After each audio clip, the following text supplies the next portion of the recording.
আপোনালোকে মোৰ ভিডিঅ' চাই পেলাই ইমান সুন্দৰ সুন্দৰ কমেন্ট বিলাক দিয়ে যে পঢ়ি পেলাই আপোনালোকৰ কাৰণে আৰু ভাল ভাল কন্টেন্ট বনাবলৈ মই বহুত বেছি উৎসাহ পাওঁ এতিয়া মই ভিডিঅ' বনাই আছো বাহিৰত মোৰ বেলকনিত আপোনালোকে চৰাই মাত মোৰ কুকুৰা কেইটাৰ মাত বহুত কিবা কিবি মাত শুনি থাকিব যদি ভাল পায় তো খুবেই ভাল আৰু যদি বেয়া পায় কাইণ্ডলি খিনি ইগনোৰ কৰিব আজি কেইটামান হেবিটৰ কথা কম তাৰে দুই এটা হেবিটে মোৰ লাইফ চেঞ্জ কৰি দিছে টোপনি ভালকৈ নহা এটোৰ ওপৰত আমি বহুত ট্ৰিটমেন্ট কৰি আছো বহুত মানুহে আমাক কয় টোপনি নাহে আজিকালি লাইফষ্টাইলৰ কাৰণে বহুত প্ৰবলেম হোৱা মানুহৰ দেখা যায় যে মানুহৰ শুৱে কিন্তু শুৱাৰ পিছত ধৰি লওক 1 ঘণ্টা 2 ঘণ্টা মান শুলে টোপনি ভাগি গল টোপনি ভালকে গভীৰ টোপনি নাহে কিন্তু এটা কথা আপোনালোকে জানি যেতিয়া গভীৰ টোপনি আহে সেই টোপনিটো আসল যদি গভীৰ টোপনি আপোনাৰ 5 ঘণ্টাও আহে হেতু যথেষ্ট কিন্তু আপুনি 10 ঘণ্টাও যদি শুৱে আপোনাৰ যদি টোপনিটো গভীৰ নহয় তেতিয়াহলে আপোনাৰ বহুত প্ৰবলেম হ'ব পাৰে আপোনাৰ গাটো বেয়া লাগি থাকিব পাৰে আপোনাৰ খোৱা বোৱা বিলাকত মন নবহিব পাৰে হজম ভালকৈ নহব পাৰে আপোনাৰ শৰীৰটো ৰিনিউ নহব পাৰে বহুত প্ৰবলেম হ'ব পাৰে যদি আপোনাৰ ভালকে টোপনি নাহে সো প্ৰথমতে মই আৰম্ভ কৰো গভীৰ টোপনি এটা কেনেকে আপোনালোকে লব এটা যোগা কৰিব লাগিব যেটো কোৱা হয় যোগা নিদ্ৰা আকৌ কওঁ যোগা নিদ্ৰা কিয় কৰিব লাগে যোগা নিদ্ৰা কৰিব লাগে ডিপ স্লিপ যাবৰ কাৰণে গভীৰ টোপনি যাবৰ কাৰণে যোগা নিদ্ৰা কৰা দৰকাৰ টোপনিৰো ধৰণ বেলেগ বেলেগ আছে light sleep REM sleep, deep sleep, টোপনি আমাক ৰেষ্ট মোডত ৰাখে ভাগৰ নাইকিয়া কৰে ইয়াৰ লগতে টোপনিয়ে বহুত ডাঙৰ হিলিং মেকানিজম ক্ৰিয়েট কৰে আমাৰ শৰীৰক হিল কৰাৰ কাম কৰে টোপনিয়ে আমাৰ মেটাবলিজমক এফেক্ট পেলায় টোপনিয়ে আমাৰ ব্ৰেইনৰ 18টা ফাংচনত ৰেগুলেট কৰাত হেল্প কৰে সো গভীৰ টোপনি যোৱা খুবেই দৰকাৰী আমাৰ শৰীৰৰ কাৰণে যেনেকৈ আমি আসন কৰো আসন বস্তুটো একদম পুৰণি কালৰ পৰা চলি আহিছে আসন কৰাটো খুবেই দৰকাৰ ঠিক তেনেকৈ আমি ব্ৰেইনৰ কাৰণে টোপনিৰ কাৰণে আমি আসন কৰিব লাগে হেতু কোৱা হয় যোগা নিদ্ৰা কেনেকৈ কৰিব লাগে আপোনালোকে ইউটিউবত ভালকে সাৰ্চ কৰিলে পাই যাব তথাপিও মই এবাৰ কৈ দিছো যেনেকৈ আপুনি দীঘলকৈ পৰি দিয়ে বেডত বা পকাত কিবা এখন আৰামদায়ক কিবা এখন পাৰি পেলাই বা বেডত হ'ব পাৰে আপুনি ওপৰলৈ মুখ কৰি ভৰি হাত মেলি পৰি দিয়ক তাৰ পিছত আপুনি চকু কেইটা মুদি ফিল কৰক আপোনাৰ ভৰি আঙুলিৰ পৰা একদম ব্ৰেইনলৈকে ৰিলেক্স হৈ আহি আছে এটা এটা পাৰ্ট আপুনি ফিল কৰক প্ৰথমতে ফিল কৰক ভৰি আঙুলি কেইটা ভৰি তলুৱাখন ভৰি গুৰুহা ভৰি সৰু গাঁঠি আমাৰ কলা ফুল আঠু তেনেকৈ প্ৰত্যেকটো পাৰ্টলে আপোনাৰ মনটো আনি পেলাই প্ৰত্যেকটো পাৰ্টত ফিল কৰক যেন গোটেই বস্তুবোৰ ৰিলেক্স হৈ আহি আছে এনেকৈ গৈ গৈ একদম আপুনি মূৰলৈকে যাওক ব্ৰেইনলৈকে যাওক এই প্ৰসেস ফলো কৰিলে আপুনি ইয়াৰ মেজিক দেখিব বহুত মানুহে ভৰি আঠু পোৱালৈকে শুয়ে যায় ইয়াতে এটা কথা কৈ দিও আৰু নাভাবিব যে প্ৰথম দিনাখনে আপোনাৰ টোপনি আহিব এই প্ৰসেসবোৰ অকমান হয়তো টাইম ল'ব পাৰে কিন্তু আপোনাৰ এটা অভ্যাস হ'ব লাগিব অভ্যাসটো আপোনাৰ যেতিয়া শুদ্ধ হ'ব তেতিয়া আপুনি ৰিজাল্ট 100% দেখিবলৈ পাব এই প্ৰসেসে মনক এক সিগনেল দিয়ে ৰিলেক্সেশনৰ যে আপোনাৰ মন আৰু শৰীৰ পুৰা ৰিলেক্স মুডত গুচি গৈছে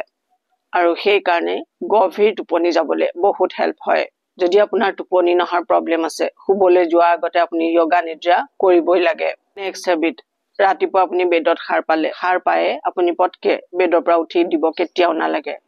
আপুনি অকনমান কেই সেকেন্ড মান আপুনি ৰাইট সাইড কাটি হৈ পেলাই আপুনি শুৱক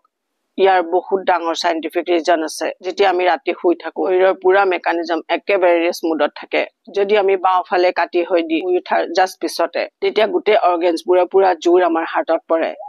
যেতিয়া আপুনি সাইড হৈ শুই পেলাই উঠিব তেতিয়া আপোনাৰ হাৰ্টত প্ৰেছাৰ নপৰে এনেকুৱা কৰিলে আপোনাৰ লিভাৰ ফাংচন ইমপ্ৰুভ কৰে যেতিয়া পটককৈ বেডৰ পৰা উঠি দিয়া যায় হাৰ্টত প্ৰেছাৰ পৰে কেতিয়াবা মূৰ ঘূৰাই পৰি যোৱাও দেখা যায় যদি আপুনি অকমান উইক হয় এনেকুৱা বহুত কেছ আছে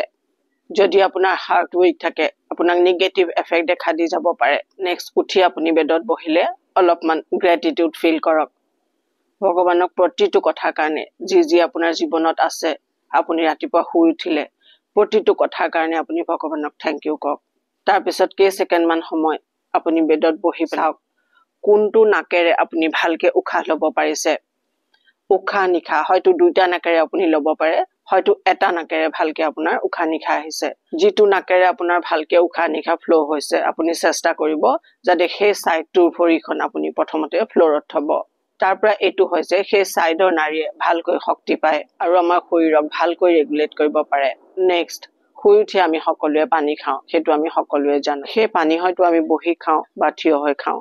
মুঠতে পানী খালেই হল বুলি আমি ভাবো আপুনি যদি এটা পজিশনত পানী খায় এই পজিশনটোৰ নাম হৈছে ইণ্ডিয়ান স্কোৱাটিং পজিশন এইটো কৰাৰ পৰা কি হয় এতিয়া কিয় ইণ্ডিয়ান স্কোৱাটিং পজিশনত বহি পানী খাবলৈ কোৱা হয় এই প্ৰসেছে আপোনাৰ বডি ক্লিনজিংৰ কাম কৰে ডিটক্সিফিকেশনৰ কাম কৰে এই পজিশনত বহিলে আৰু এনেকুৱা বহুত কথা আছে যিবোৰ আপোনাৰ শৰীৰত খুব ভাল এফেক্ট দি যায় থিয় হৈ পানী খালে বাত প্ৰবলেম হ'ব পাৰে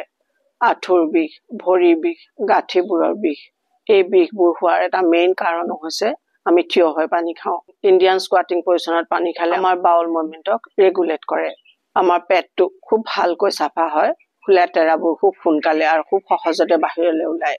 আধাতকৈ বেছি বেমাৰৰ কাৰণ আমাৰ পেট এই প্ৰেক্টিস কৰিলে আপোনাৰ পেট ভালকৈ সাফা হ'ব আৰু ৰাতিপুৱা পানী খোৱাৰ পৰা আপোনাৰ শৰীৰ হাইড্ৰেটেড হ'ব গোটেই ৰাতি আমাৰ শৰীৰে পানী পোৱা নাই যদি আপুনি এই পজিশনত বহি পানী খাব নোৱাৰে মানুহে এই পজিশনত বহিবই নোৱাৰে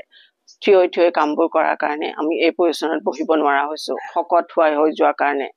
বিষৰ কাৰণে বা যিকোনো কাৰণ হ'ব পাৰে এই পজিশনত মানুহ বহিবই নোৱাৰে যদি আপুনি এই পজিশনত বহি পানী খাব নোৱাৰে তেতিয়াহলে আপুনি ক'বাত বহি পেলাই যিখিনি পানী খাব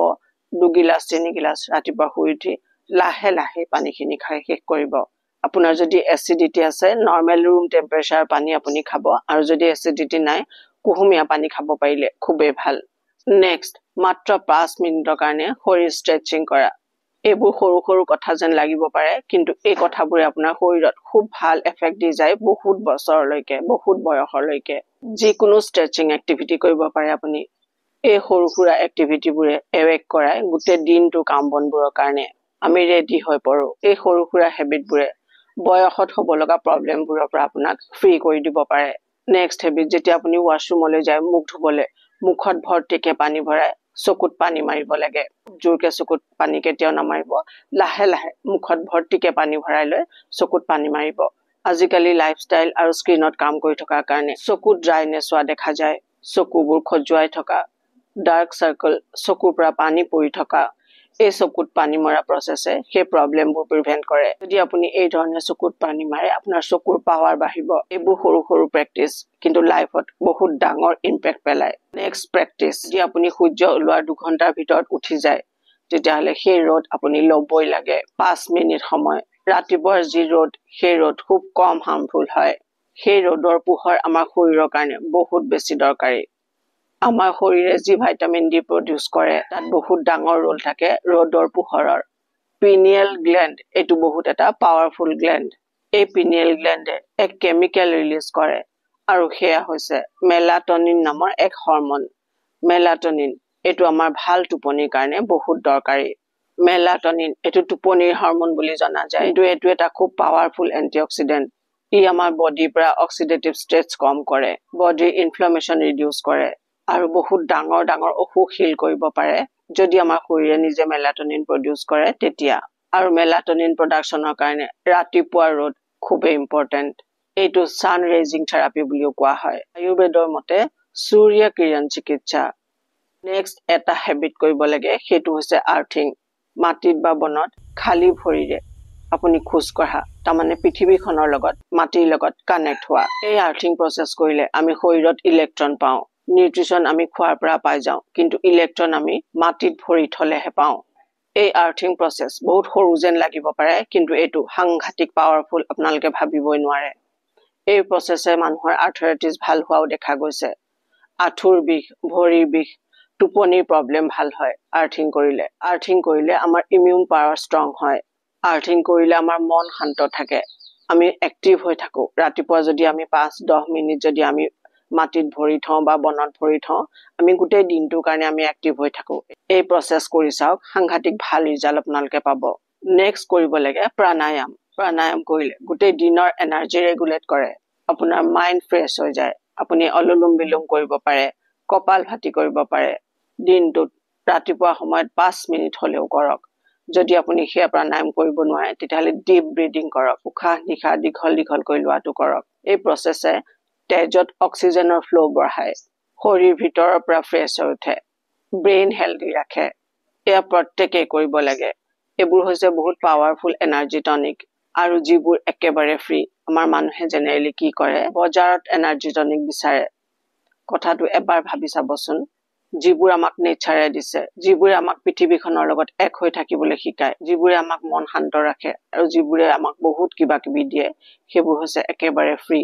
আৰু সেইবোৰ মানুহে নেগলেক্ট কৰা দেখা যায়। এই প্ৰচেছবোৰে আপোনাৰ বহুত অসুখ নাইকিয়া কৰিব। নেক্সট হেবিট আপুনি কৰিব লাগে, ৰাতিপুৱা শুই উঠি এইখিনি কাম আপুনি কৰাৰ পিছত আপুনি ঠাণ্ডা পানীৰে গা ধুব। এই প্ৰচেছে শৰীৰ ডিটক্সিফাই কৰে, ভাল ডপামিন ৰিলিজ হয়, আমি সুখী হৈ থাকো, গোটেই দিনটো ফ্ৰেছ আৰু এনাৰ্জেটিক ফিল হয়। নিজক অকমান পুশ কৰিব লাগিব এই কামবোৰ কৰিবলৈ। অলপ মেডিটেশ্যন কৰক, 2 মিনিট 1 মিনিট যিমান পাৰে। প্ৰথমতে 1 মিনিটৰ পৰা আপুনি আৰম্ভ কৰক, কিন্তু মেডিটেশ্যন কৰক। জীৱন আপোনাৰ সুন্দৰ হ'ব, আপুনি ভাল ডিচিশ্যন ল'ব পাৰিব, আপোনাৰ ব্ৰেইন ক্লিয়াৰ হৈ থাকিব, মন শান্ত হৈ থাকিব। ক'বলৈ আৰু বহুত কথা আছে মেডিটেশ্যনৰ ওপৰত, ভিডিঅ' বহুত দীঘলীয়া হৈ যাব। নিজক অলপ সময় দিয়ক, জীৱনৰ শেষ সময়লৈকে নিৰোগী আৰু সুখী হৈ জীৱন সুন্দৰ কৰি তুলিব পাৰিব। চ' কি কৰিব, কেনেকৈ কৰিব, আজিৰ পৰাই ডিচিশ্যন লওক। ৰাতিপুৱা উঠিয়ে সেই কামবোৰ কৰিবলৈ আৰম্ভ কৰি দিয়ক। কৈছোৱে সৰু সৰু কাম কিন্তু আমাৰ জীৱনত বহুত ডাঙৰ ডাঙৰ ইম্পেক্ট পেলায়। চ' ভিডিঅ'টো যিমান পাৰে সিমান শ্বেয়াৰ কৰিব। যিসকল নতুনকৈ আহিছে আমাৰ চেনেললৈ, চেনেল ছাবস্ক্ৰাইব কৰি ল'ব, নহ'লে আহিবলগীয়া ভিডিঅ'ৰ নটিফিকেশ্যন আপোনালোকে মিছ কৰি যাব। চ' নিজৰ খুব যত্ন লওক, ডিচিশ্যন আজিৰ পৰাই লওক। খুব সুন্দৰ, খুব সুখী হৈ থাকক, মোৰ শুভেচ্ছা থাকিল।